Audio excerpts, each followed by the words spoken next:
Alibaba's World is an inside look at one of the world's largest e-commerce companies from one of its first Western employees, who served as its vice president and head of international marketing for several years, showing how this company turned from startup to global player in just 15 years. It must have been 2 years ago. My friend Paul and I were sitting on the back porch at my parents' house on a warm fall evening.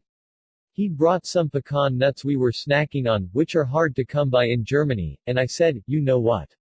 It really sucks you can't get these anywhere here, only in very small quantities in exclusive shops at insane prices. I wonder why retailers don't stock them, like they do with peanuts, walnuts, etc." We realized there might be an opportunity, and next thing I know, we're on my laptop and Paul types in Alibaba.com. I had never heard of the site before, but for the next 2 days, I spent tons of time on there, looking at wholesale prices for importing pecan nuts, and I couldn't believe how much you could get there for how little money. I even called German officials to find out how much pecan nuts you can import without running into tons of red tape and legal problems. It's 300 kg, I think.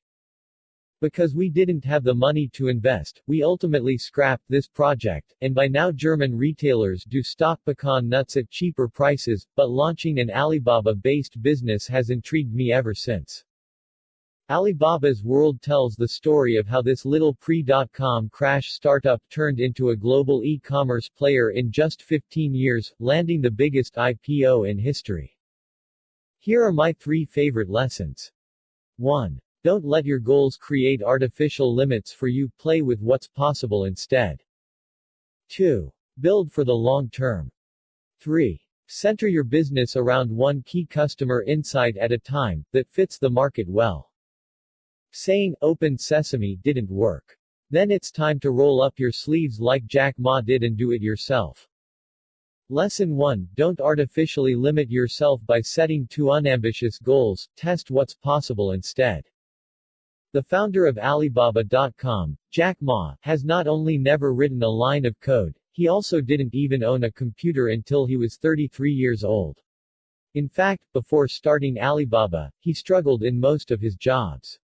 Having failed his college entry exams 3 times and working as an English teacher after eventually graduating, he heard about the internet by coincidence in 1994.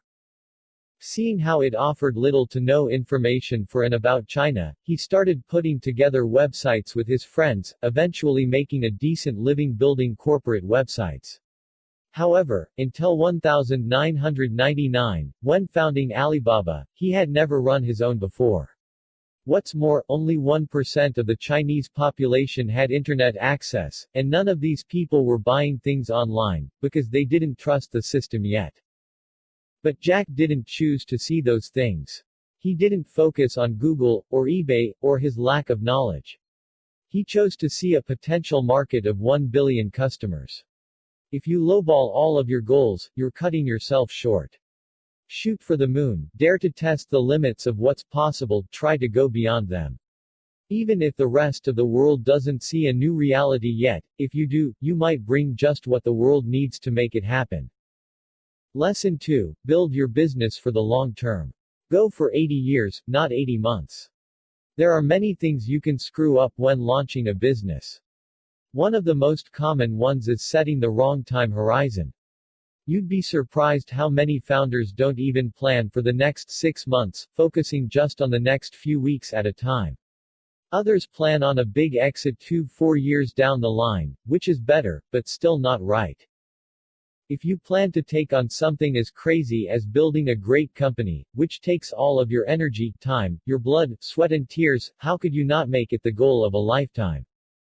Jack Ma decided right from the get-go that he wanted Alibaba to be around for at least 80 years. A goal he later even increased to 102 years. Wanting to build something that lasts a lifetime drastically changes your day-to-day decisions. No more short-term gimmicks, no more quick fixes, no more hacks. Only this extreme long-term focus allowed Jack to postpone the company's IPO, start by offering free services and not give in to investors' demands to rename it like Yahoo wanted to. Don't build for tomorrow. Or next year. Or for the exit 5 years down the line. Build for the long run. Lesson 3. Find a key customer insight that's a good fit for your market and center your business around that. Because Jack Ma knew so little about the field he was entering, he was free to test new things and not bound by perceived limitations. However, this also meant he had to find out what his customers wanted first. After trying several ways to become profitable that didn't work, like investing and partnerships, he eventually found his key customer insight to build upon. People had to learn how to place trust in someone they've never met, in order to be comfortable buying from them. He then built the business around this insight, focusing on getting Alibaba verified and implementing features like live, one-on-one chat for buyers and sellers on Taobao, Alibaba's C2C eBay competitor.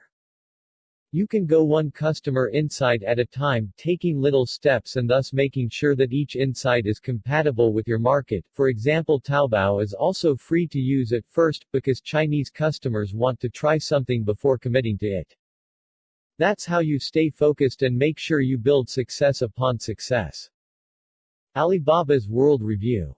It must have been interesting to work in an entirely Chinese environment as a Westerner for Porter Ehresmann, the author of Alibaba's World. Viewing Alibaba's story through his inside, yet outside lens gives it just enough objectivity to make the lessons interesting on a general level, a great mix of biography and business.